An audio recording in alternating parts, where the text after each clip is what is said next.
got me going backwards. I had a monitor on over there with the sound over there. And yeah, I'm live again, Rich. Good morning, Don. Service repairman in this morning, need to leave shortly. Yeah, I love those service repair people that come between 8 and 2, things like that. Good morning to see you again, Rich. Mark, good morning. Good morning, Brian. Like I say, I think you got my backside as I was coming in and swinging around because I realized I had one more audio source pumping into the room there real quick at the last minute. But hey, we got it. Y'all don't mind my backside too much. Anyway, this is Monday Methods. I am Bradley McAllister, founder of Spiracraft, and we're going to turn some green wood today. I just cut this stuff. What's today? Today's Monday. I cut it on Friday from the big log that you see in the background there. And I get to watch. I finally figured this out where I can see things, so I can come over here and play like the weatherman and point to all this good stuff. I'm always trying to make things a little bit better, as you know. Green wood turning is great fun. To me, especially for bowl work, it's a turn twice kind of project. Excuse me on the cough. You turn twice, you get rid of 90%, 95% of the excess wood, and then you let it dry in a fashion where it doesn't split. Then you come back and just do the finish turn. So getting your green blanks prepared and then getting turned, that's what we're going to talk about today. And then we'll watch and see as the folks come in. Now, it is hot and muggy here today. I was just ran in the house and toweled off. I was out chainsawing a little bit. And Greenwood, Popular, and Green. Hello. Jeff Peters says, good morning. Today's episode didn't send me a notification. I don't know, Jeff. We'll have to talk to YouTube about that. Don't know what's going on over there with the YouTube gang. But anyway, it's super sticky. I did go recomb my hair, but I was out chainsawing this stuff, and it was kind of messy. It is sticky out there. It was raining earlier. I had wanted to actually do a little chainsaw work outside this morning with camera number 4, like I have done once in the past. That was my goal, but when I looked at the weather forecast this morning, I said, I don't think that's going to work. And sure enough, about 8 o'clock, 8:30, it was raining, so that kind of scratched all that. So we'll just have to kind of make the best of it. That's why I put the picture on the background. And with these two pieces, I can cover what I had wanted to kind of show you outside without having to run the chainsaw and things like that. Good morning, Frank. Jeff is saying it did just after I sent you. They're just a little slow on the uptake. Hey, it is Monday, Jeff. So anyway, this is poplar. I like poplar for several reasons. I can get really big logs, as you see in the picture, this log. Behind me, you can see it over my left shoulder there in the picture. It was about 24, 25 inches in diameter. It's not uncommon for me to find 36-inch and bigger poplars here in the South. It's a hardwood. Technically, poplar is a hardwood, but it is like the softest of the hardwoods. Which gives it an interesting set of characteristics. It's real easy to turn, and it's usually kind of not real exciting per se, unless you get what they call rainbow poplar or mineral poplar, which is grown close to a creek. And if it does that, then it picks up all kinds of colors and minerals from the water or from a lake, and you'll have these bright colors in it. Now, they don't stay bright, the reds, blues, and greens. They do eventually turn some shade of brown, but it's still a pretty nice looking piece of wood. But I like it because it colors really well. It takes the dyes really well. And as I was running around this morning, I had an idea that I think I'm going to try. Once I get this turned, I'm going to see if we can dye this, because this thing, like I say, is soaking wet, so everything is still wide open and full of water. I'm thinking about dropping this into a bucket of the aniline dyes and dilute it with enough denatured alcohol to get it to cover, and it'll be a light, but I want to see if it'll take it all the way in through the wood so that when I go and return this in the future, because we're going to leave it big, when I return this in the future, if it will be colored all the way through. Just an experiment. It may work, it may not. Hey, we're just out here to have fun. Let's see who Arthur Barber parked in. Hello. You're from a long way away. Ronnie, you're in Norway. Good evening from Norway. Yes, you guys are so way far ahead of us. Anyway, gonna have a lot of fun. Let me give you an idea. Let me kind of start with the rundown here and go with the picture that's in the background. And I got to remember which monitor to look at. All right, my pop's in here. Good morning, Dad. So if I play Weatherman today on my big screen, this is a log that I was cutting up in North Georgia last week, and I cut one a couple of weeks ago. I bought about 18 feet of this 24, 25-inch log. And as you can see, I had cut it into length. If I can, I'm not the perfect weatherman. I haven't practiced this, so I cut them into lengths. And I've got a 28-inch bar on the chainsaw here that I was using last weekend. And I've got a 28, a 24, and then I've got another smaller saw with a 16 on it. And I come up with all my different plans. And we always hear about the pith. Well, in this tree right here where my left hand is, this is the very center of the tree down here. I didn't have an end shot today, but you'll get the idea. That's the very center of the tree, and the wood I'm working with today is actually from the pith, and I'll show you here in a few minutes on that. So the blank that I have here, I don't know that it's one of these three. It may have been another section, but what I did is I cut the end off the log. I cut about 2 inches away that had been out to the weather. Just throw that off to the side, and then I was using a 1x6 for this, and I was drawing out if I can move my hands right, I was drawing out my board widths right on the end. Then I take that big 28-inch bar and I drop right in and I cut that entire log all the way down through there. Then that flops off, and then I cut those in half, and that becomes my blank. So I got a bunch of those. The van is still full. I haven't unloaded it yet. And one of them that I that I have here today is one that I took from the pith section because we want to get rid of the pith. Now I'm going to leave that screen up there for a little while, and I'll change it here in a few minutes, but I'll leave it up as a good indication. I may leave it up all day if you guys don't mind. I know you can't see out the window to the pecan farm today, but it'll give you an idea since this is all about Greenwood. Maybe I'll just leave that up on the screen for this episode today. So what I want to do is I want to bring over the blanks and the pre-blank, if you will. And like I say, this stuff is brand new, super green. So I'm going to see if I can't get this set up to where you can see it. I'm going to move a few things out of the way because I needed to be a little bit ahead of the game here today. Let's see if I can get the grain lined up just right. I think it's going to go like... No, that was outside, obviously. So it does go like this. Somewhere in this vicinity, as I look at it. Once you cut them round, they get a little bit of a different look to them. Okay, so and you'll have to use imagination just a little bit here with me today.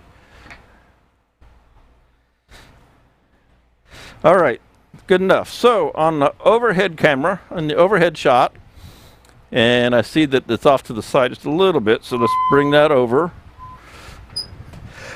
This section right here was all one piece just a little while ago this morning. Here is the pith. The infamous pith that's the dead center.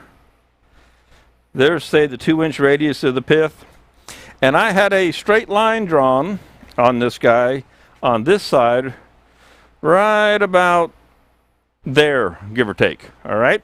And that's what I came out with the chainsaw. I took the chainsaw. I had this laid down flat like so.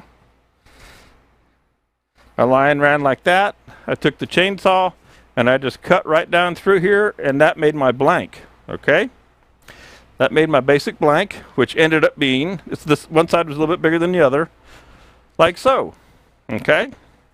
So all I did then, good morning, George, is I took a straight edge, which I don't know what I did with it now. Oh, here it is. And I just loosely found the center of the blank. Nothing fancy. And now remember, I cut this away. All right? But I'm going to leave it like this just for demonstration purposes. And we'll redo this another time. I'm not going to worry about it. All I did was find the center. Okay? It's real simple, like so. I did put a new bandsaw blade on this morning because it was a little dull.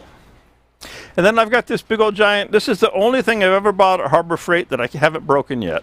Big giant divider, really. But I use it as, it's a compass, but you can't put a pen in it. And I've got a big marker on it. And so I just set my compass. And I draw my circle. Because I was hand cutting this, okay? Now, if I had a circle cutting jig set up, I wouldn't actually have to draw the circle, but I would still find the center. And so this great compass from Harbor Freight is wonderful, does that job perfectly. And then I went over to the bandsaw and cut it round on the bandsaw. I also drilled a hole right here in the center, and I'll show you why in a second, to be able to line up the faceplate. So that's how we got to this point with our blank today, okay? So we have a mixture. Again, what I was going to say earlier, this poplar, I love it for coloring. So I'll do colors to this, or I might do the Rustina metallic paint. So I'm not worried about this sapwood and heartwood and the green strand that goes through it. Now it's interesting. This almost is because the way I cut it out of here is almost a quarter sawn effect. But that's how the blank is cut. Right there, you'd be getting rid of your pith. This would be the section of wood that you're working with. Peel off the bark. You can see the water coming right out of the ends. And you can see the grain is running straight up. It just barely starting to turn, going either way here. So we're going to set this guy off to the side. Not on our toes. And we'll put this guy up here in place. And do I have all my lights on? Yep, I do have all my lights on. And faceplate. So this is a 3-inch faceplate. Now what I've got here, and I lost the little center bar, this is a Center Master. Spidercraft carries these. They're great for centering up your faceplate, especially if you use the centering jig. That bolt just drops down into the 1/4-inch hole that I drilled, and that centers your faceplate, so you don't ever have to wonder where that faceplate goes on there. The next thing, and you could mount this, you don't have to use a faceplate. I just kind of like them. It's what I've always done. I'm used to it. You could use a worm screw on here. Poplar is not the greatest for a worm screw because the wood is fairly soft, even though technically it's a hardwood. And a worm screw can strip out with poplar. You could use a big bite. You could use a step drive if you had a big step drive, and just do it between centers. I just always have used the faceplate. I'm comfortable with it. I'm used to it, and you know, old habits die hard. So the screws, I'm going to use longer screws. These are 1.5 inch, number 10, and they may look like a Phillips drive, but they're actually a square. You don't want to use drywall screws. Classic stuff. Now I'm going to make sure my drill is clutched. I've got it set to do something else right now. We don't want to strip our screws out. And we know that we're perfectly centered to the hole. Now that doesn't mean that we're perfectly centered to the blank. The blank will still be a little bit out around just because I didn't cut a perfect circle. Man, is it hot over in the other shop. Hot and sticky. That's where I got all sweaty, was cutting this blank over in the other shop on the bandsaw. I did change out my blade. I'd been cutting resin, and I kind of forgot that, and I was working really hard, and I knew I had another fresh blade, so I changed the blade on the bandsaw, and I used the Carter Products bandsaw blades, and it was like cutting butter again. And that's on an old Craftsman 113 or 111, whatever the model number is, the old classic black Craftsman. You'd be amazed. And this blank is probably 5 or 6 inches thick. I didn't even measure it. Let's take a measure on it if I can find my tape measure. It'd be a nice bowl blank. It's a nice size. This is 5 3/4, so it was real close to 6. It was almost 6. These actually are like the Spax, Jeff. With a square drive in them. All right, so let's see. I think we'll just go to the front here for a second. Ah! By the way, that thing is heavy, and I didn't drop it on my toes. It's also wet and slippery. Now, hopefully, these checks, I see there's a little check right here. Hopefully, that won't be a problem. We're going to turn some of that away. I will use today both high-speed steel bowl gouge and carbide tools, the Easywood Tools carbide tools. I like to always show the different tools. Hey, I see Jim Brinkman popped in here. Good morning, Jim. Have to look over there and watch the feed. Just snug that up. Don't make it too tight. And it looks all right. I think in the end camera you'll be able to see the tools working and everything. Okay, that's a good deal there. Do-do-do-do. It's a good Monday. I'm ready to make some chips. Ready to make some big chips. Haven't turned any green in a while to speak of. Hopefully, like I say, hopefully that split right there won't be an issue. I haven't got this sealed yet. I hope to get it sealed. Well, I was going to seal it today, but I got meetings all afternoon, so I'll seal it tomorrow if it's not raining. So there we are. We're mounted between centers. It looks like it's in the center of that screen, but it's not in the center of the overhead. So let's move everything over so that you guys can see. It's a whole lot easier to move all this than it is to move the camera. Put that right about there. We'll come over a little bit further. I had moved it out of the way so I could lay all that stuff up on there. The other blanks.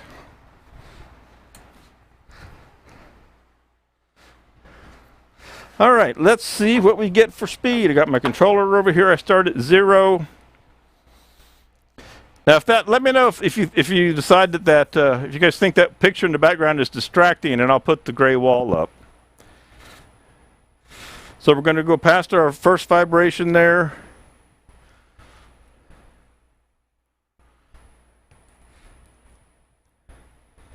So we've got a little bit of wobble, a little bit of. There's Art.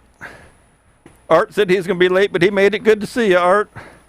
We're up around 500. I'm looking to see if it's vibrating the room. Starts to sling water out at about 700.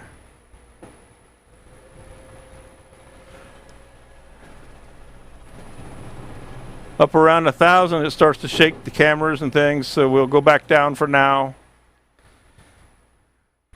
We'll clean her up around 600. I'm going to double check in the overheads, and you guys can tell me that that's the end camera. Tell me if you think it's vibrating, or if that looks like it's vibrating, or if it stays nice and clear. And I'm going to watch on the screen as well, and I'll pop back up to here for a second and watch the delay, because I'm watching down below. And that doesn't look too bad. Doesn't look like it's shaking a whole lot.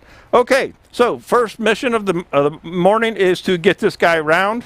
Like I said, I'll use the different tools. I'll use Carter & Son 5/8 bowl gouge right here. And the Easywood tools, they have their square style tool they call the rougher. So we'll go ahead and make a pass partway with the rougher and just to get started, and then it'll switch over and go into the bowl gouge. And we'll just get this guy round. And it doesn't have to be perfect because we're going to start to carve it away pretty quick anyway. But we'll start with the carbide. So we want to set our tool height where it's cutting right at center. This is just a standard cutter, not a negative rake or anything like that. There we go. The one thing that's kind of a pain about switching between the tools is that you have to raise and lower the tool rest. Other than that, it's not too big a deal. Move that phone over there. See what shape. Oh, our mask is looking a little rough. I think we'll give it a quick clean here real quick. I hope everybody's been having a good week since I was here last week. Oh, I bet you. You know what I did last week? So I was spraying lacquer on that piece I turned last week. And it looks like I sprayed lacquer onto the inside of my face shield on the lens. Now, isn't that something? So let's see here. Well, let's see if we can see through it. As long as I can see through it, I'll be okay. That's not too bad. I've seen through worse. The background would be a great wall poster. It would be a great wall poster. Be a good order. Be a good ad for Oregon and Echo, don't you think? Like I say, if you think it becomes a distraction, just say so and we'll change it. Otherwise, we'll just leave it up for today. All right, flip her back down. Let's go to the overhead for you guys. Again, we're turning just shy of 700, 690. You should be able to just see the tool over here. And I'm just going to come in, this is about a 3/8 of an inch cutter, and I'm just going to come in dead level, half a cutter, until it feels smooth. Step over, half a cutter till it feels smooth. Why do I use half a cutter? It's less impact and less vibration. Just nice and easy. I'm going to make a mess of the studio today, I know that. And so you can see, as it goes around, and all we want to do is get it round. So there's our flat spot that we had, and we're cutting through that. And there's our lowest spot, and we're cutting through that. So we're just getting it round, is all we're doing there. And we'll go about halfway across here real quick.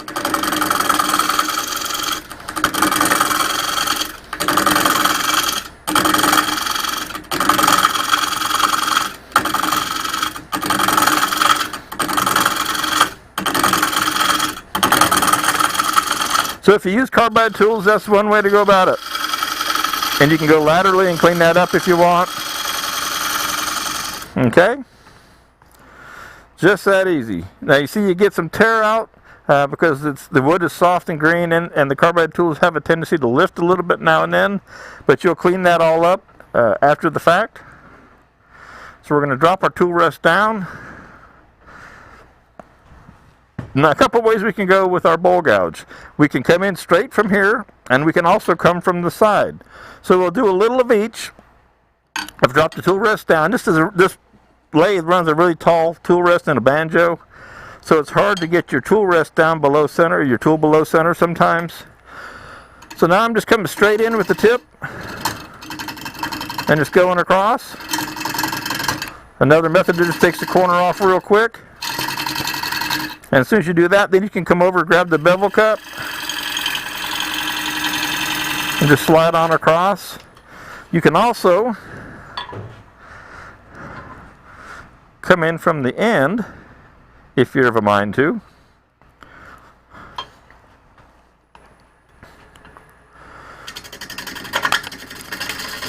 And just cut straight across. Let me switch it to the end camera for that. You just come straight into the end using the bevel.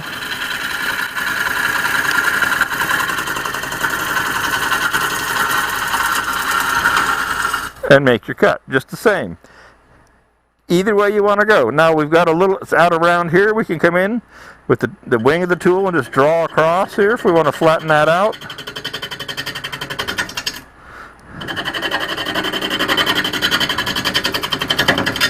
Okay, now what I'm going to do is I'm going to actually start to shape this guy. I'm going to shape it. I'm not going to worry about making everything all perfectly round and everything. So I'm just going to start to shape around the bottom side of this bowl. Okay, so to do that, I'm going to come back over here. Now I'm going to cut the wrong direction at first, and then we'll change. But I just want to rough it out, and it's easier for me to go from left to right just because of the tailstock that's in here. Okay, so we'll just start to carve this away, and we can pick up a little speed now because we are round. It doesn't look like it's vibrating too bad.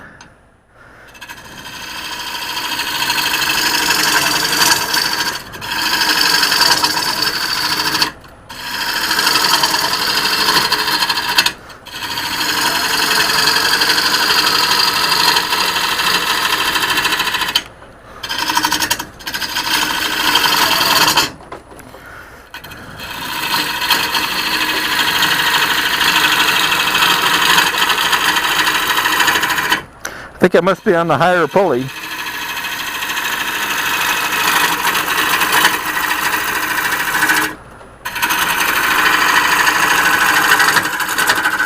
Okay. Now, if we did want to come from the inside out, even from the start here, we can. And I will go to, and I'm going to need a paper towel today a lot because I'm slinging a lot of water. So I stop and I'll have to be stopping and wiping off my shield. I move my controller over. Everything is clear. And you should be able to see this in the overhead nicely. So our tendon is going to be up in here.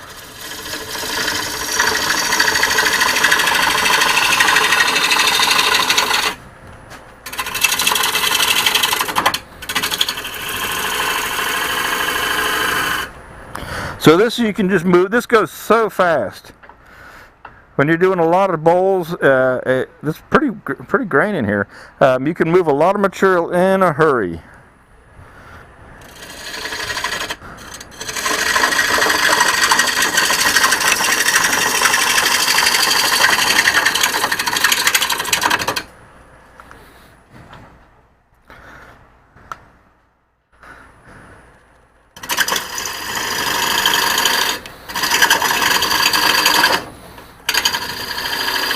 I think I need to tighten up my belt, maybe.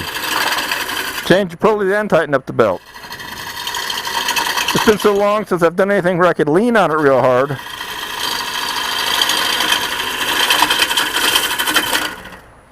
Okay, so here's one thing that we want to keep in mind. I'm going to stop right here. Take my mask off for a second. So you can see we started to rough out a general shape, right? Just getting it into a round and the start of a profile. Now, this being green wood, we do not want to turn, if we want a round bowl, we could turn this to its finished shape now and let it dry and it would warp and it would have an oval bowl. If we want to have a round bowl, we're going to turn it twice, like I mentioned earlier on. And so we need to leave extra material in the thickness of the wall, because when this piece dries and warps and goes oval, we need to have enough material left, that we can return it and still have wood. So when we think about our shape and our overall shape, we don't have to have the perfect shape in place. You just want to be pretty close to what you think you might want to do. And the rule of thumb is 10% of the diameter. Now this guy looks like it's going to be in the, it's only around 9 inches or so. So I'll probably leave this guy about 1 inch thick, just loose numbers. And I should have plenty of material left over when I return it. But I want to be sure that I'm pretty close to where I'm going with the shape. Now I'm looking at this, and I still have to make a tenon down here on the bottom end. So I think I'll do that now. I think I'll clean up the top, because I want to know where my top is and my bottom is. So let's clean up the top. And we've got our bowl gouge setting already, so we'll do that. We'll clean up the top, and I'll pop you back over here, just so we know where our top is, and then we'll cut our tenon, and then we know where we have our A and B points, our top and bottom, okay? And of course you get these wonderful big curly Q shavings. These are the ones that everybody likes to put in slow motion. I started to do a video last night for the promo for this, and I'm just now still getting the computer, my video graphics computer, back up and running, and it's still not all there, and it was getting to be just a kind of a hassle. So I decided just to do that still picture that you saw. Okay, make sure everything's clear, and we're just going to true up this face, and I'm just going to draw across here.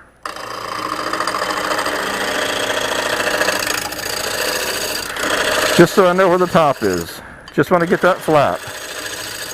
That's all I want to do. And that goes all the way around. Okay, so I now know where my top is. All right, good deal there.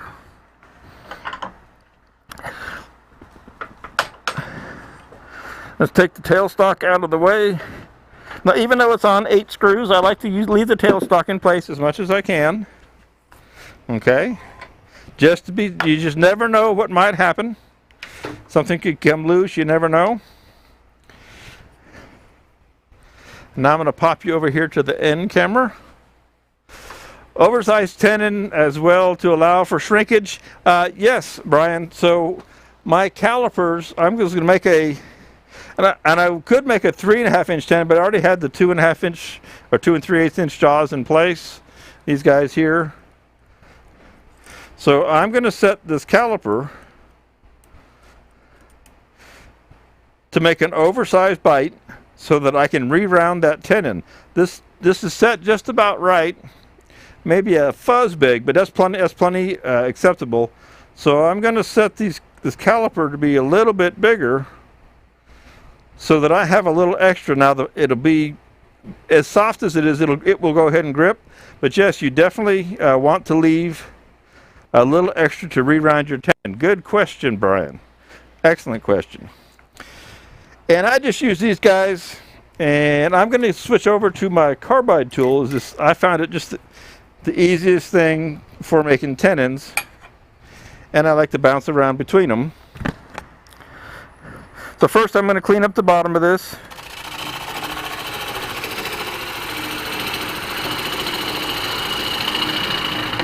And I usually use a set of outside calipers, but I'm still missing them in here.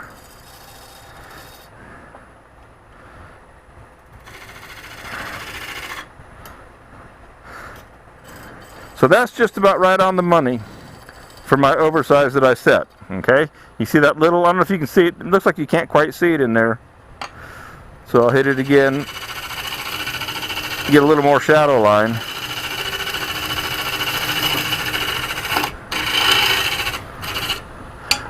Now you should be able to see it. So that's just about what I set for, okay? And I actually set that for the outside. I don't know what I was thinking. I was talking too much. I'm going to shrink this down. It looked awful big when I looked at it. So we're going to shrink that down just a little bit.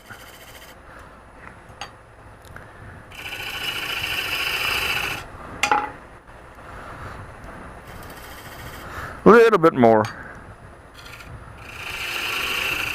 There we go. We'll work with that. Okay. Make sure our tenon is slightly concave. We can do that right now while we're here. Now the reason if you're asking, well, you know, could you use a bowl gouge? I always used a bowl gouge in the past. The reason I'm using the carbide tool for my tenon is it gives me an automatic depth measure for the chuck. So when I use the Easy Chuck, you know, see if I can get you to show anyway. The cutter is exactly the right depth for the jaws, so I don't have to think. And on a Monday, thinking can be hard sometimes. And you can go straight in, or you can come laterally, because you can cut either way with these.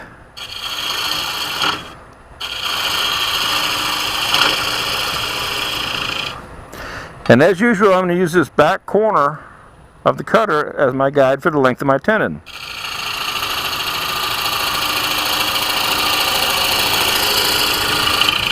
And I'll jump you into the overhead, and you'll be able to sort of see. You can't quite see the whole cutter.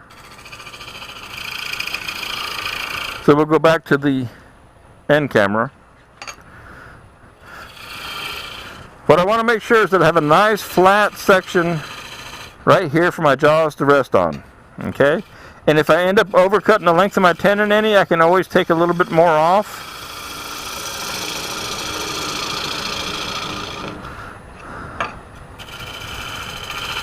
Took a little too much off.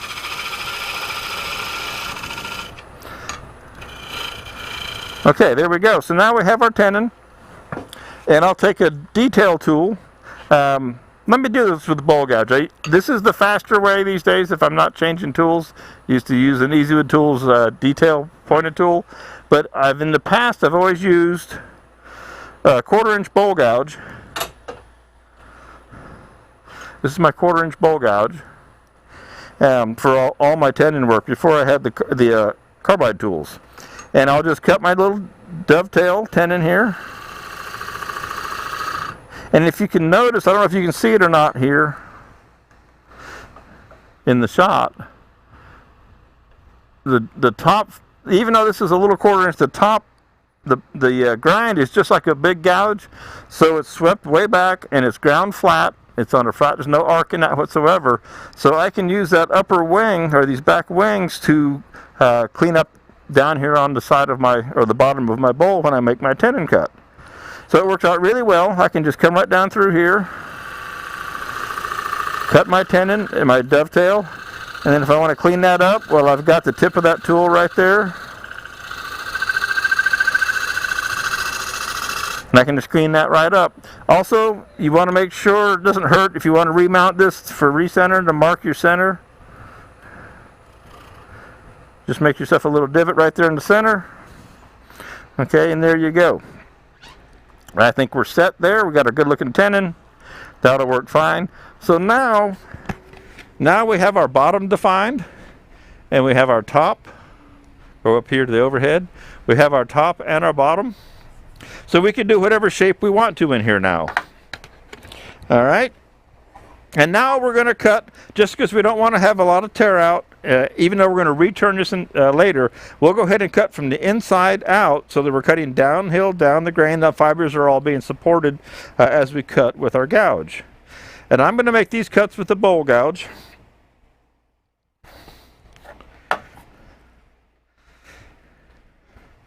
Trying to find the best place to put up my controller. And like I said, this tool rest, this is the old Colt lathe, and it's got a real tall banjo, and it tends to run a real high tool rest.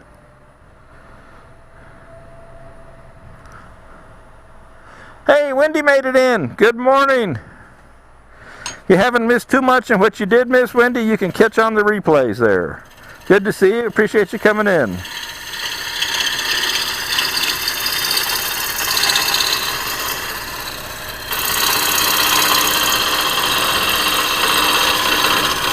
Now I think I'm going to leave a band on this bowl. Planning to do a decorative profile up here on a piece like this. I want to do several of these, so I'm going to leave myself a band up here. So I'm going to cut it now.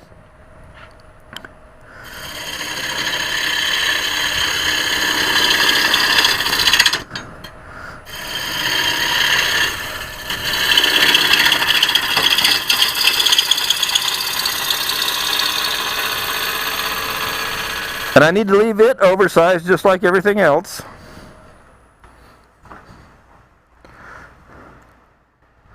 You can see, you know, this poplar, it is pretty wood, and it's poplar is actually quite popular for many things in house construction.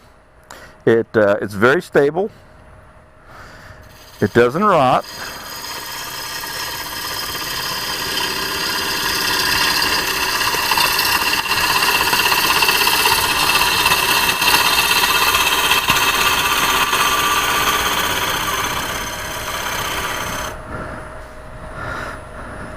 And now I know, do I want to put any kind of fun profile to this?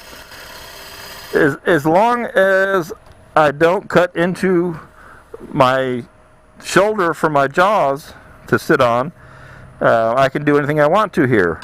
So I can come in all the way into, oh, that's about as far as I can go on that little run there.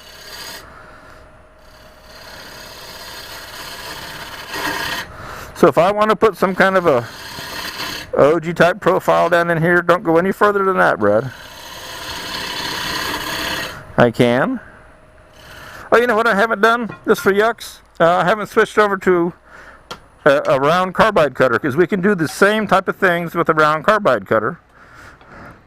And I hadn't done that, so let me get centered up here. I don't want to neglect my carbide tools. Don't want them to feel lonesome out there.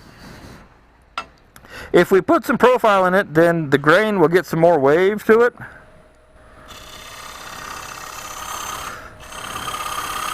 And especially if I wanted to make some kind of a curve in here, a nice swoop, these round cutters are really nice for that.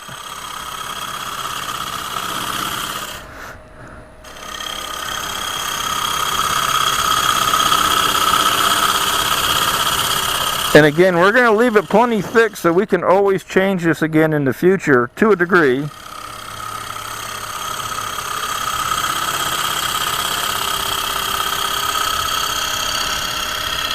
So I just kind of blended that shape up into there. Okay. Now you will see a difference here if I go to the overhead, and I'm not coming down on the carbide tools at all, but you'll notice a distinct difference. You'll see the end grain gets lifted up here. I know it's a little harder to see in the overhead. Maybe you can actually see it better in the end camera after all.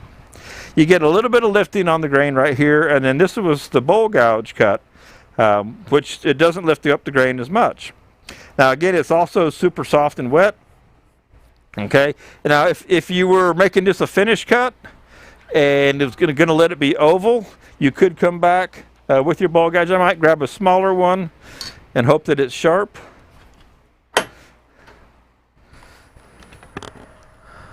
And let me clear this off so you can see. Hopefully this is sharp because I didn't check this one. I just did the 5/8 this morning.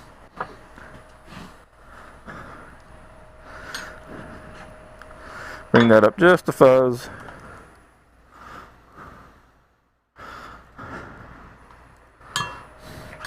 So if we wanted this to be a finish cut, we would just clean this up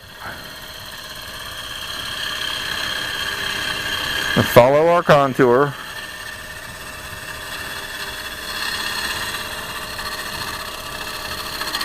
And you guys know, if you hang with me out here on a regular basis, I always talk about if you want to practice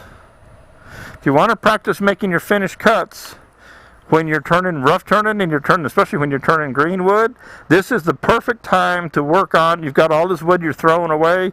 Take your different tools, play with your different tools. So this is a 1/2" Carter & Son. I was using the 5/8. I've got a 3/8 over here as well, and then I've got a little Sorby tool. And just play with the different tools if you've got this wood to play with in the waste category. It's a great time to work on your tool control skills. All right, it does a great job for that, and it's all wood that's you're gonna throw away anyway. So it's a great time to practice things because you can't practice when the time really counts. Okay, so let's just do that. I was using the 5/8, and then I used the 1/2", and I'm going to grab the 3/8 of theirs. I have ground long, so I'm going to grab my little 1/4" Sorby, which is actually my bottom feeder, but sometimes I just like to play with it on the outside as well. So I'll come right up here to where I was working, and we're on the overhead. So I can come in here and I can play with this and play with making a real tight radius turn with this bottom feeder style tool. It's ground very short, has a real super short bevel, because you may want to do this sometime where you put a curved profile, a nice radius right in a corner like this. So while the piece is green, go ahead and practice, okay? And I'm not sure which is the best way to show this to you. I think, well, I'm going to leave it right where it is, and I'm going to do it on the end camera. And so we'll clean up, come up here and pick up our cut after we lock down our tool rest.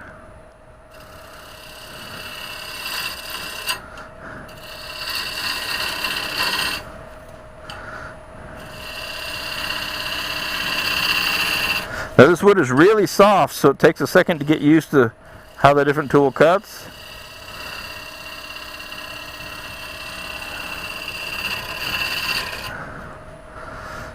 So, and I'm going to show you in the overhead how I sweep the tool, how the tool makes this arc.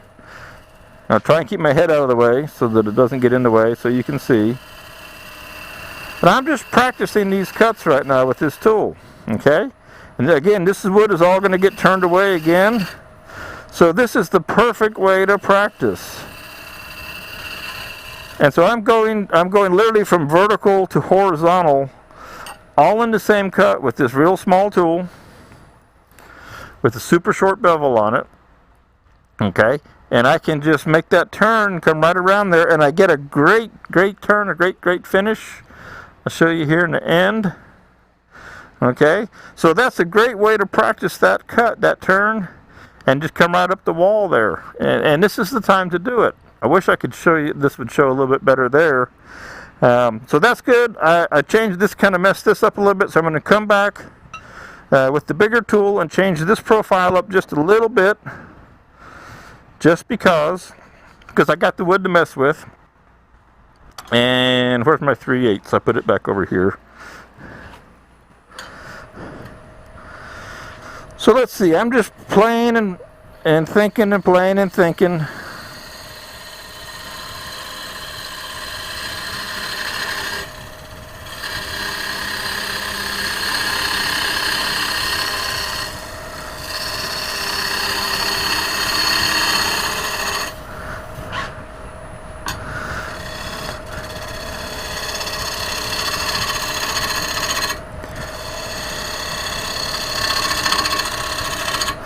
It's interesting how I get a little bounce on this tool. It's not super sharp.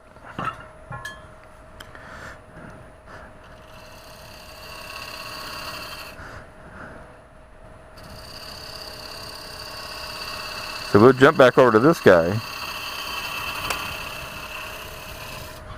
Just make that swing across there.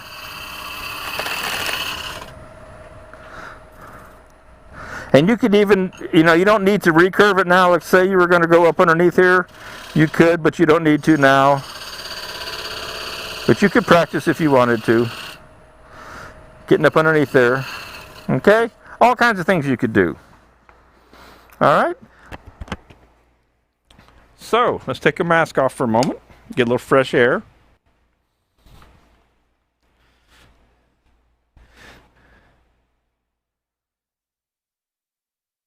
So I'm reading Mark's thing here.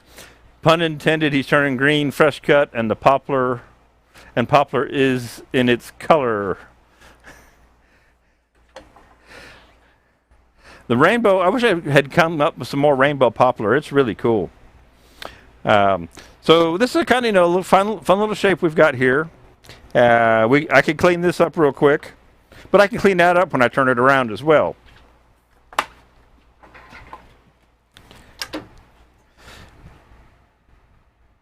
There we go.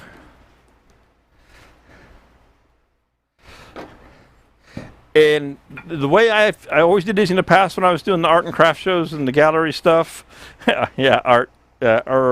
I would turn a whole bunch of these. Like that log that's behind me. I would cut open the end of the log in the morning, and I'd cut maybe 20 blanks out of it, and then I'd go into shop and turn them. I'd rough turn them just like this, and I'd bag them up, paper bag them. Right after I had turned them, and I'd do different shapes and sizes, and I would just work my way through an entire log. From the once I got it, I'd work however many days it took me to get all the way through that log, and so I wouldn't have it laying around. And then everything would be in a paper bag, dated on the bottom. Now there's lots of methods for drying. I use the slowest, most patient, and cheapest, called free. Well, almost had to pay for paper bags sometimes. I just put these pieces in a paper bag.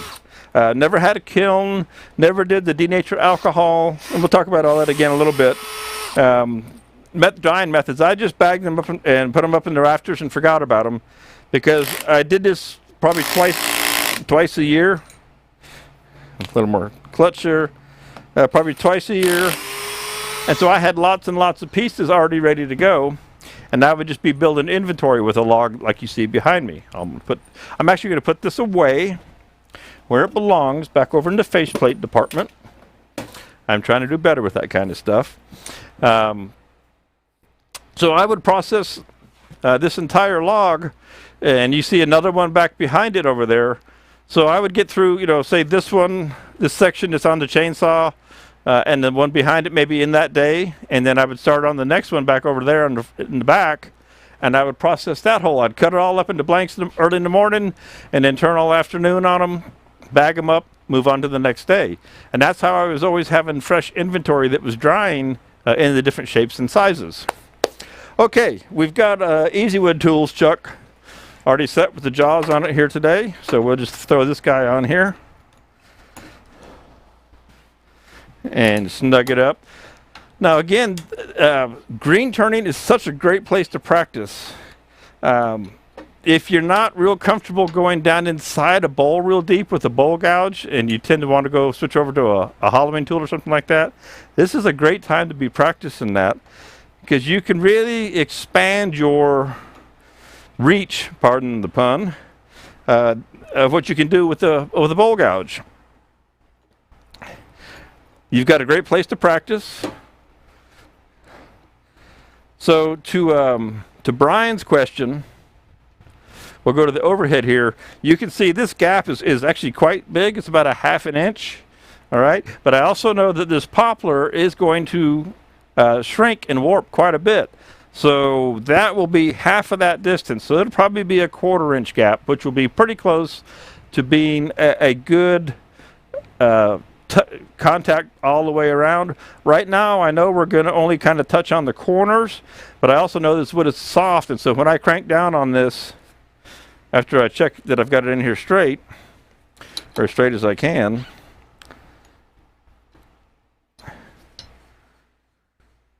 I may have left that tendon just a fuzz long. I did. It's not the end of the world, and I'm not going to worry with it. Let's see how this turns. I got too busy talking. It's out just a tick, but it's not the end of the world because we're going to return it all. So this is going to compress a lot, okay? And those corners are going to bite in really well. And I'm going to let it continue to compress for a little while. So I'm giving it pretty good hard cranks right now. And then I'm going to let it sit for just a second or 3, maybe 30 seconds while I get a sip of water here.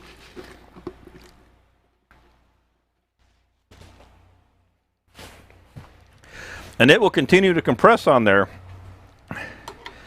Now, one thing about poplar, if there's a downside to choosing poplar, it's not the strongest wood in the world. And I have been known to break my fair share of poplar tendons in the past. And if you get a tool catch or something on the inside, it's just kind of the nature of the beast. So you learn to be a little more gentle. Because it is pretty straight grain and it's not super strong. But like I said, it colors well. It turns nice and easy. It's fun to work with. Time to clean the T-handle. Why? It's just getting grip, Art. I don't want people to think that I'm running around here with new tools and stuff, you know. I mean, I really use this stuff.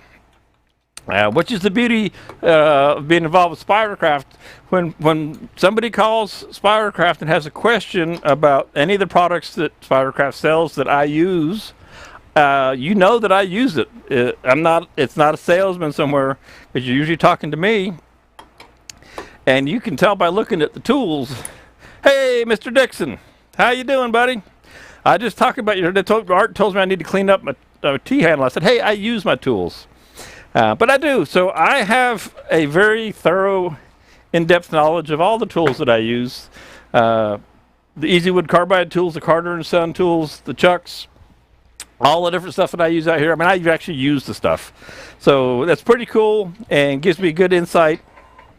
Now, what are we going to do here? Well, we're going to take the inside out of this guy, and it looks like I probably should adjust that end camera because I've got it set a little high for what we're at now. So I'll do it while you're not able to see it. I'll bring it down there. There we go. And bring the tool rest in. Now that shouldn't look too bad to you on the end shot. Let's see, we're going to turn the speed all the way down. Let's see how that looks in the focus world. We're on the manual focus. That looks pretty good. I'm going to watch it here on Facebook for a second. It always looks better on YouTube, especially in the replays. Doug, you're late to the party. We need to get up on the phone, catch up, see what's going on. That looks okay. That's not too bad. I'm going to watch it, see my hand, make sure it's still in focus. I don't want to have to change the focus I'm waiting for that 20-second delay so I can see it on. It looks great in my monitors in here. I just always like to kind of take a look and see what Facebook looks like. Okay, so my dirty fingernails are pretty well in focus. I say we're good. Okay, so we can clean up the face here. Again, you see there's a little out around going on out here. It's going to be a whole lot of out around when it dries, so I'm not going to worry about it. Okay. Now, since Mr. Dixon just arrived late, we will start out with an Easywood Tools round cutter, i.e. finisher, in honor of Mr. Dixon arriving today. Tell me I don't miss an opportunity to give you a hard time. And we will start to take the center out of this and true it up, and then we'll jump over to a bowl gouge. So we set the tool to the center height, and we can just come on across here.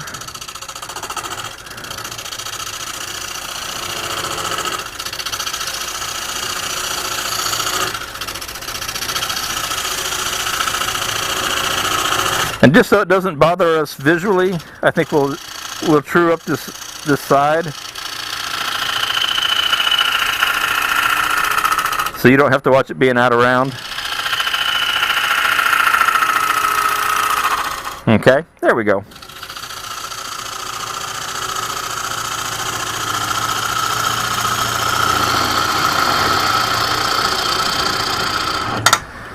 Now again, we talked about oversize. We're going to leave this thick, all right? And again, we said this piece is about 9 inches in diameter, so it's right at 9 inches. So I'm going to leave it about 1 inch thick. So I like to just go ahead and take a tool, doesn't matter what tool's in my hand, and I'll say there's my wall thickness. Okay? So now I've defined that extra material, and I should be fine when this goes oval. I should have plenty of material left to make my final turn. And I'm just guessing I went about 1 inch. I'm going to check myself on live TV here.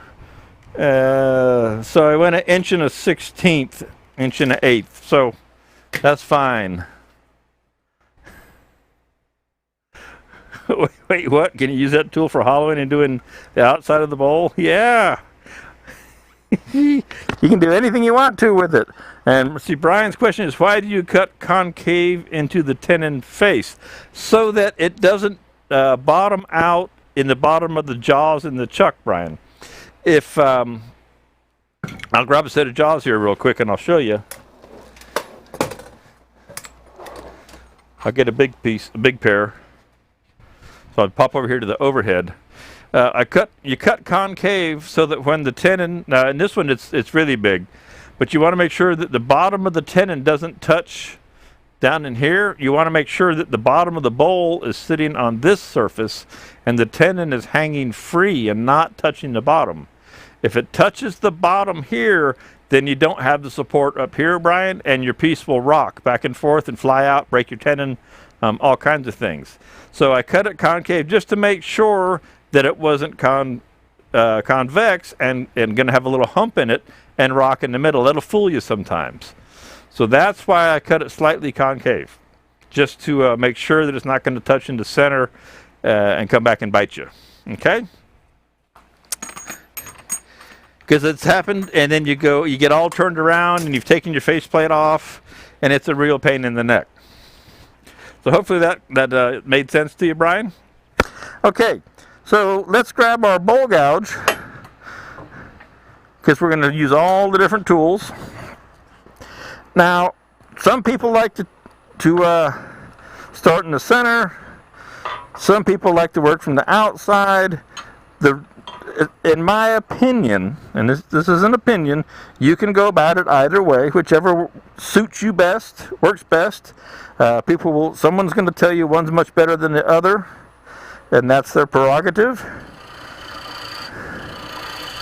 So if you like to drill a hole in the middle and drill your way down, let me get to the end camera. Brian says, but if cut flat to size. Well, if you cut it flat, and then you're good. But if you don't, if you're off by a tick, it can come back and bite you. So, Brian, it's always a little safer to cut it a little bit concave, so that you know that it's not going to touch.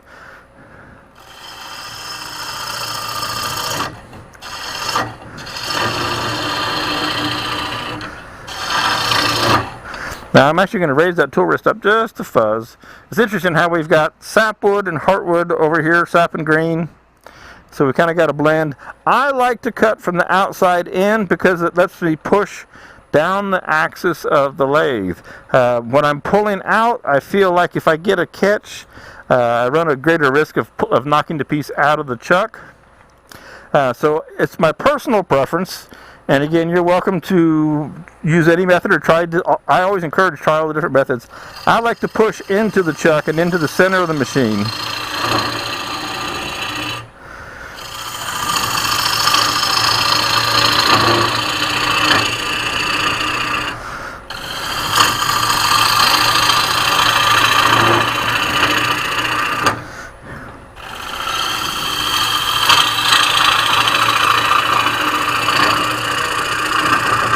Now, especially when I get closer to the bottom, I do like to drill down the center, and I often will do this anyway. And I'll come in here and drill myself another depth hole to go to. Yes, you could take a drill bit if you were really concerned about it. Wherever I have mine hiding, and you can drill center out. You know, you can do a lot of things like that. I'm looking for mine. I got an old twist bit on a stick. See if I can find it in here anywhere. Haven't used it in a while, so I'm not sure where it's hiding. If it's over on the tool rack, I'm not seeing it right off, but you can drill a hole with a drill bit right down the center, if you so choose. As a depth guide, you can measure the top. I'm gonna pop this up. If you want to be certain, you can measure the depth of your bowl, and then take your twist bit and mark it with tape, and you can drill, an inch short and go right up to the top here, and then you know where your bottom is if you want to go that way. And there's nothing wrong with that. This is easy enough to reach into, and we're leaving it plenty thick. We're going to leave it a uniform inch approximately thick all the way down, so it's really not an issue. But you can do that if you want to. It does not hurt anything.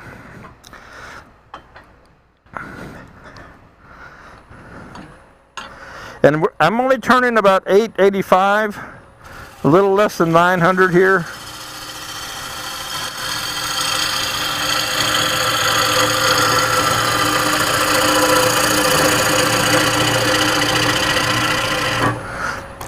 Come back and I work my way down, start working my way down the wall.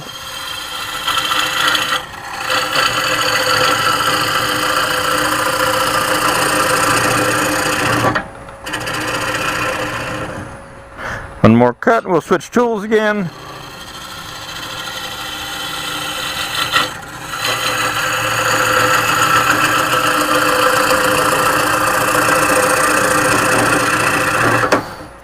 So if we want to use our carbide tool, we're going to do pretty much the same thing. We're going to raise our tool rest back up. And again, you notice that I'm using the mid-size tool the most. Yes, I have the full size right over here, talking about personal preference things. So here's the full size, here's the mid size. This is just my personal preference, right? This works equally well. Some people say better. I know turners who this is their go-to size. For me, it's the mid size. So there's not that one of these is better than the other. It's as far as I'm concerned, preference. Now you do have a bigger shaft here. You can reach further over the tool rest. If I was going very far, then I would probably switch over. But this piece, I'm not going to be going very far over the tool rest. And these are lighter for me to hold all day than holding onto the heavier tool. And also the way I hold the tool, which is like this, which is a little unorthodox, makes this a little more awkward because the tool is so big. So it's pure personal preference on why I'm using one size over the other. Just thought I'd throw that in there so you'd know. Okay, back to the end camera. Raise our tool rest up. And I don't know if you noticed, but just then, as I raised the tool rest, I also rolled it into the piece. So that I'm still no more than, right now, about an inch over the tool rest. And when I get towards the center, it's even less. So I just keep rolling the tool rest into the piece.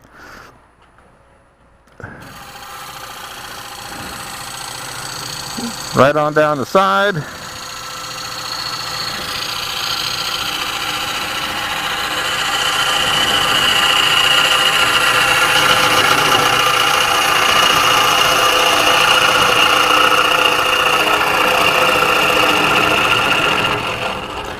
Now, since you asked about curved tool rests, I heard you ask, I don't know who it was, but somebody asked about curved tool rests. And can you use those, so on and so forth. Well, it just so happens that I came across one this morning, which I've never put in here before. And it may be too high for this banjo. Do I have the other banjo in here? Hang on a second. Let me see if I have a different banjo in here. I usually do. Usually, he says.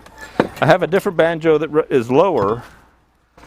Sometimes you have to rob off of your different machines to get everything to do things the way you want. And I think this one's gonna, let's see what happens here real quick. This is actually the right one. That tool bar is for a bigger machine. I found it in a box of stuff, so I think it's not going to work. And it's going to be even taller than this one. I was going to try and use it for you, but I don't. Oh, that might work on this. Yeah, we can. Yeah, I can make it work on here. Okay. So give me a second here. We'll just get this one out of the way. Let me get this tool rest in here. I haven't had it on here in forever.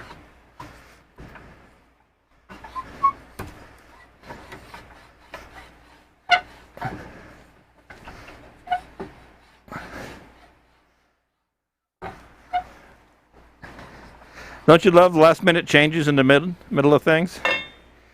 Hang on just a second, or a minute.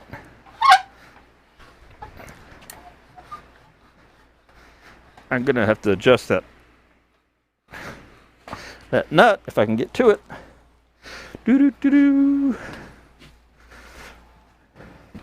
Let's see if I can make this quick adjustment. Get this other rest on here so we can use a curved tool rest.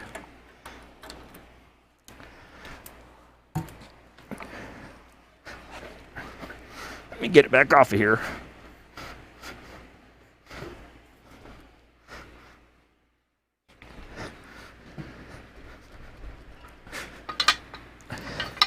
I guess I could have set this up earlier, but I think I was busy doing something else.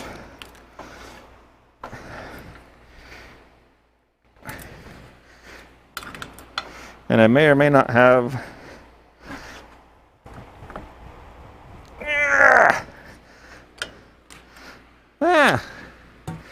I may not have the luck. I don't have a wrench for that this morning. I don't want to take too much time messing with this.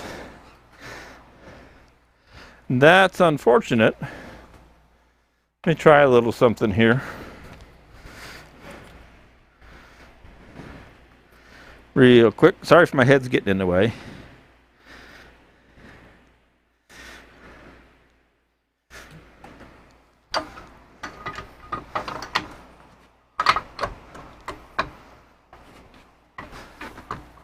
I have to adjust this one later, I guess.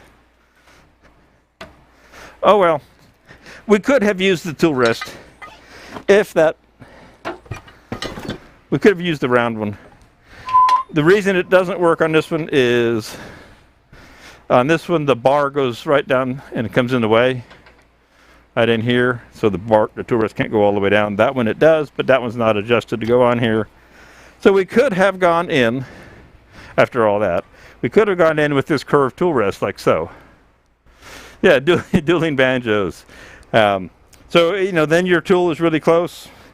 Again, I apologize for not even thinking about that other banjo earlier. Another time. We'll do that another time. So back to where we were. We'll make another pass with the carbide tool, and then we'll switch back over to bowl gouge as we get back in there deeper. And again, I just kind of slide it up there pretty close, raise it back up just a fuzz.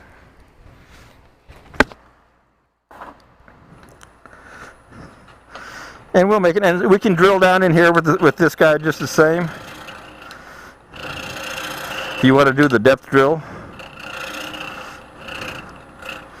All right.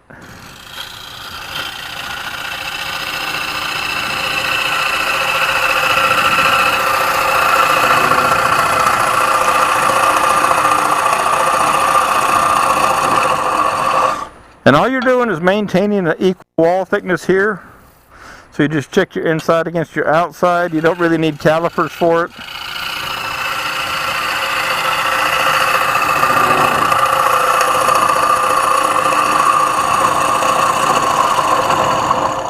Okay.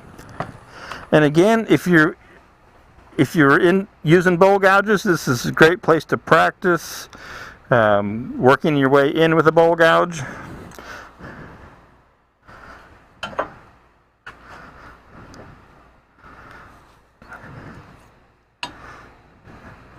So just a little bit more. There we go. Back with the 5/8 bowl gouge. Start out with the tool way over to the left. I'll show you in the overhead because we're cutting down the wall. Now with the carbide tool, we stay right here. It doesn't matter what direction we're going. Okay. With our bowl gouge, we start over here so we have support from the bevel.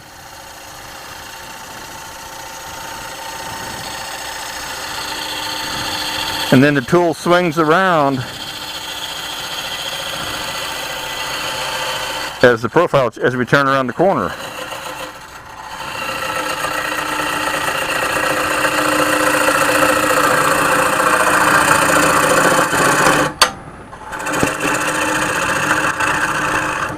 Now it's just about all the way around that corner.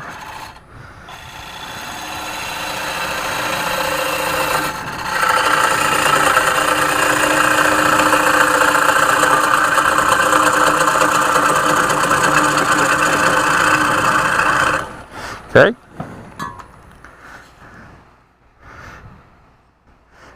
And now I just need to work my way down into the last little bottom section here. And I was on the end camera, or on the overhead. I'll go back to the end camera. And for fun, we'll switch down to the 1/2 inch.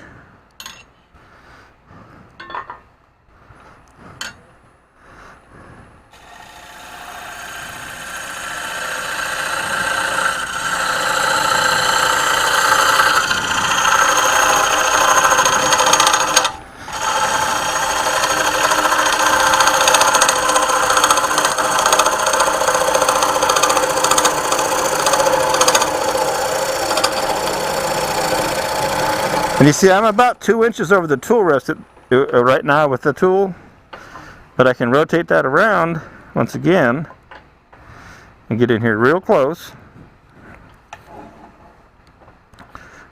Make sure you spin it by hand so you're not touching. And now I'm checking my inside and my outside curve, and I'm all good in through here. Do need to clean up this wall, right? So I'm looking on the opposite side over here because I can't really see back in the corner here. So I look at the opposite side, and we just want this to be uniform.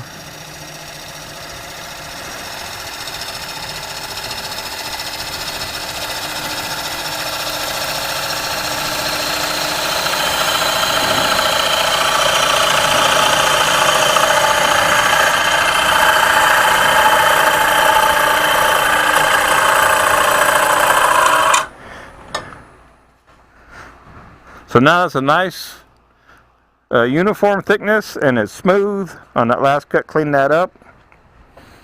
Now I'm getting a little vibration out of that 1/2-inch tool.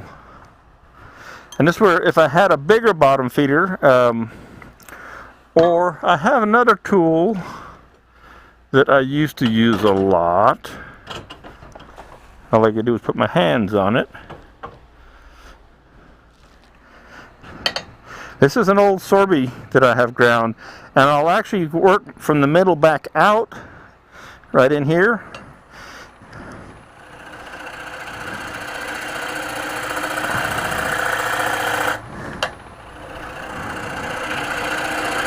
Because now I'm down real close to my gripping point with the chuck.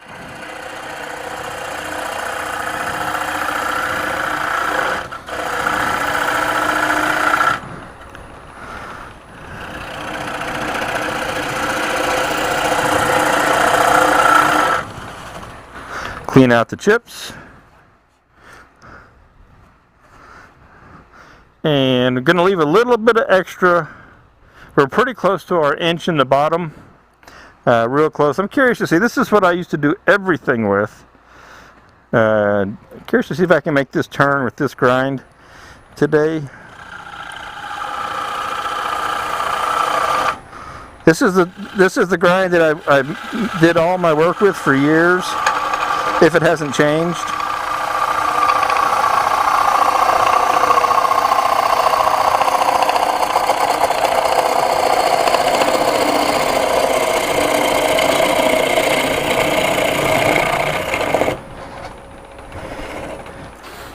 And it's actually 45 degrees on the tip, and the wings are ground way on back. Okay, and this particular Sorby tool with this particular grind is what I used for years doing all my pieces when I turned day in and day out. The Carter and Son Toolworks have I think a 50-degree grind on them right now. Show us using a scraper. Well, we're not ready to scrape, Jim. It's not done. But you could use a scraper if you wanted to clean it up.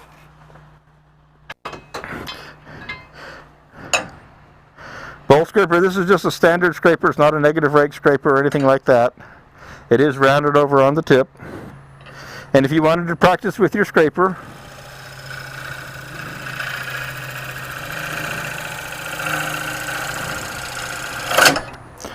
unless it gets too far down in there,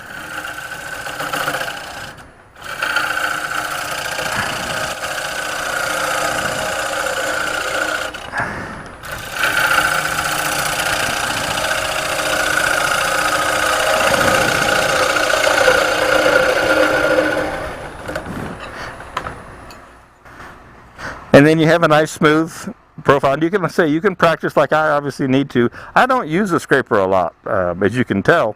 I never had one until I started selling tools. So it's just not a go-to tool for me, but it does give you that nice smooth, removes any tool marks and all that type of finish. And I'd say that we are pretty close to the shape that we want to have here. And let's clean up this tear out up here on the rim, even though it doesn't matter, but we'll clean this up. Any of our tools will work, whatever we feel like grabbing.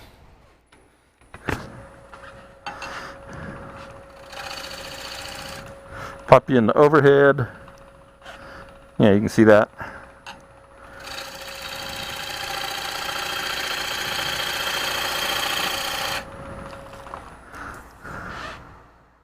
Cleans that right up. That little fuzz, again, this is going to dry and warp.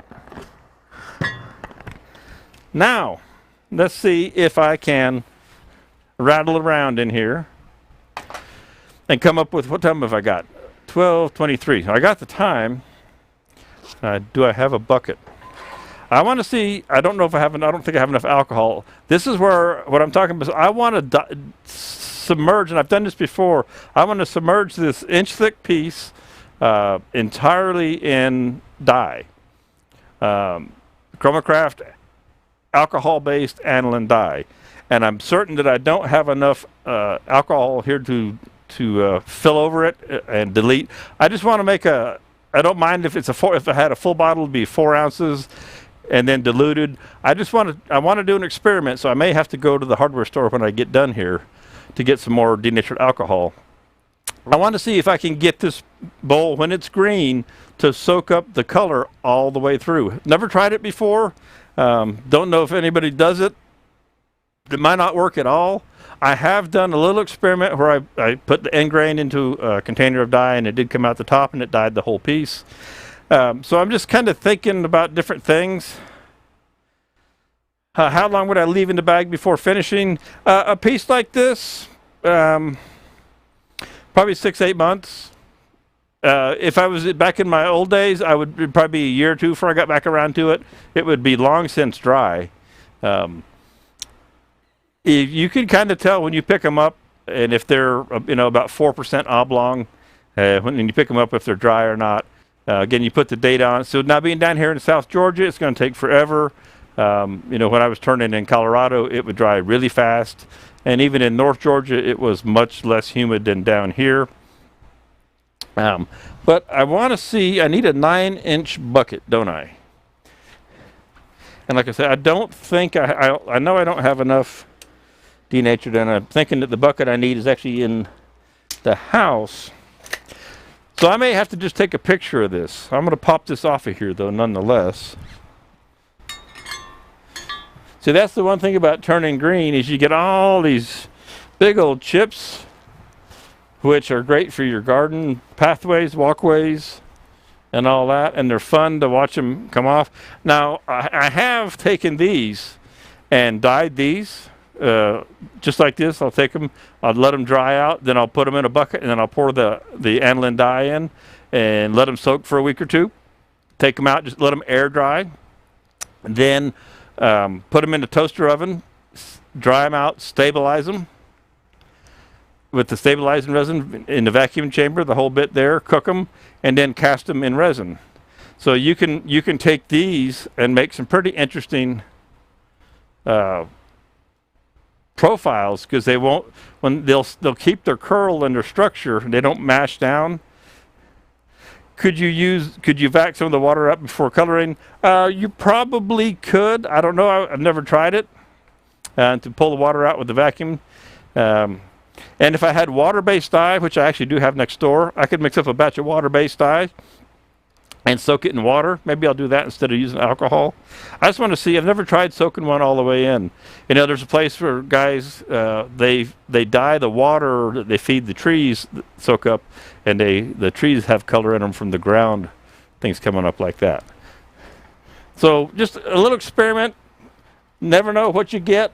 Like I say, I've tried a lot of things that didn't work, and then sometimes they do work pretty well. So this little guy is ready to dry. It's nothing fancy, but like I say, we did leave this area here, where I have some plans for some decoration here, physically. Now this wood is soft, so it doesn't take to a texture tool very well. It's pretty soft for texturing the texture tool, but I have some other ideas of things that I want to do with this band area here. It looks like that split that was in it is gone. I don't see it anywhere. I'm going to pop you into the overhead here so you can see it a little bit closer. It is kind of almost down the middle, with the green to one side, the heart green, and the sapwood to the left. Not quite centered, a little off center, but kind of cool nonetheless. Neat looking grain pattern coming around here and waving through. And again, this will color really, really well. And there's our inside. We come down the wall and it turns in right here. I don't know if you can see the profile turn in. And then we flatten out across the bottom where we are across here, and with our oversized tenon. And so that's green, and that's the fun part. So all this was extra. Now, the other thing you can do, if you have big blanks, a blank bigger than this, or you could even do it with a blank this size. If you want to make the most of your work and not end up throwing all this away, If you get a coring tool, this is another bowl or a couple of bowls that you could use a coring tool and get multiple bowls and not have all this, which is a waste of wood in reality. So coring tool, and I have a Haynes tool, vector core, I think he calls it. It's a straight coring tool. It shoots in. It's kind of like an oversized parting tool. And in my future, I was going to get one of the big one-way coring systems, and I decided I didn't want to core that many bowls. But I may get one of the smaller woodcut coring tools. I was going to use it with at the woodworking shows, except that we haven't been out on the road now for a year. Yeah, I was going to get a woodcut, the smaller one, because it's compact and I can travel with it, and do coring on smaller things, and show you how you can get. We could have gotten 2 bowls easily out of this blank. Out of that, the blank was probably 10 or 12 inches, maybe when I started, 10 or 11. And if you wanted to have 2 small bowls, you could easily have gotten 2 small bowls out of there. And I've got bigger blanks from the tree. I've got stuff up to 24, and I would just cut them deeper. And you could core a whole bunch out. And that's if you're going to do a lot of bowls, and if you'll leave them oversized. There's a little bit of a misconception as far as I'm concerned when you're coring bowls. That they all have to look identical and have the same radius and all that. Well, if you will just leave them extra thick, you can change that profile after the fact. They always are going to be, have some degree of the profile, but if you leave them thick enough, you can come back in there and do a lot of things to them and change the way they look. So they don't all have to be the exact same profile in the bowl. And then you don't waste any wood, or you waste very little. So that is what I had today. It looks like I'm done about a half an hour early. I thought it might be kind of a quick one today. Again, I wish I had my die. I would drop this in there. Again, afterthoughts in the middle of the show. But I am wide open to questions.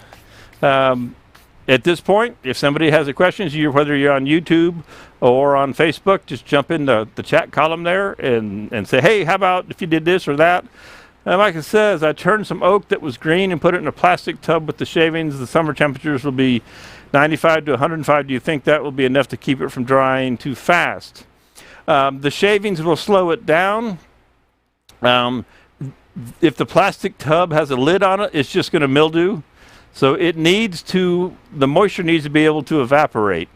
So it needs to be in a cardboard box or a paper bag or like the converted refrigerator to a drying kiln, if you will.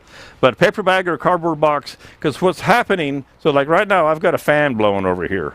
And if I left this sit right here all day and overnight with this fan blowing on it, it'll crack. It would be cracked by morning because it would be drying faster on one side, the side that the air is hitting, than the other. I've had pieces split overnight at a trade show because they wanted to leave it on display.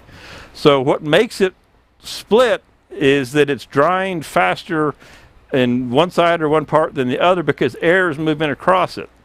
So even if you don't have a fan blowing on it, just the natural movement of air will cause it to dry faster. And the moisture is coming out through the end grain. If you put it in a paper bag or a cardboard box, the air around the wood is static. The air is not moving. And yet the moisture that comes out of the wood can sublimate through the cardboard or through the paper bag and go away. And so the piece will dry.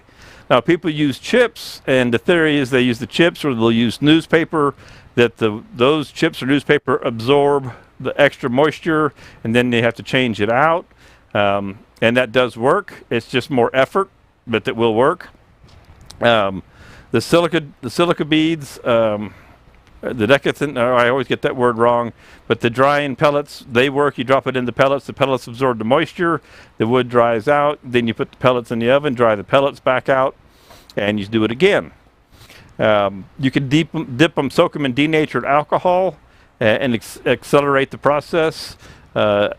Denatured alcohol, they soak them for an hour per inch, I believe it is, of thickness of the wood, and then they either bag it or box it, whatever they do, and they say that it will cut it down to about 6 weeks. Another method is boiling. A lot of people believe in boiling. After they would rough turn this, they would drop it in a big giant vat full of boiling water, and it changes the chemical structure of the wood and the water, and the water comes out faster. Again, it's effort, and I'm not in a hurry.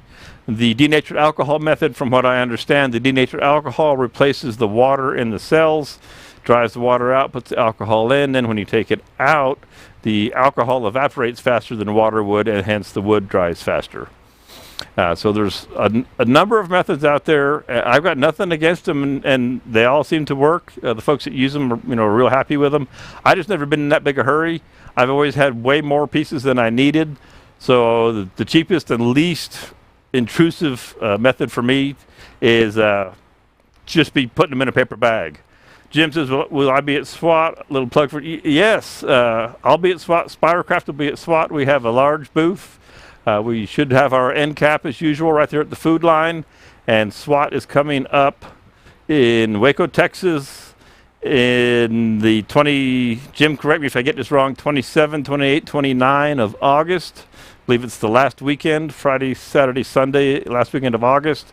It will be the first in-person wood turning symposium that I'm aware of that has happened since everything's been shut down.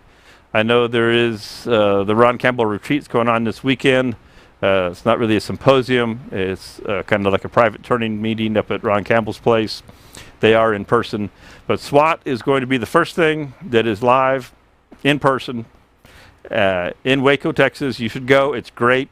We always have a lot of fun. It's a fantastic symposium.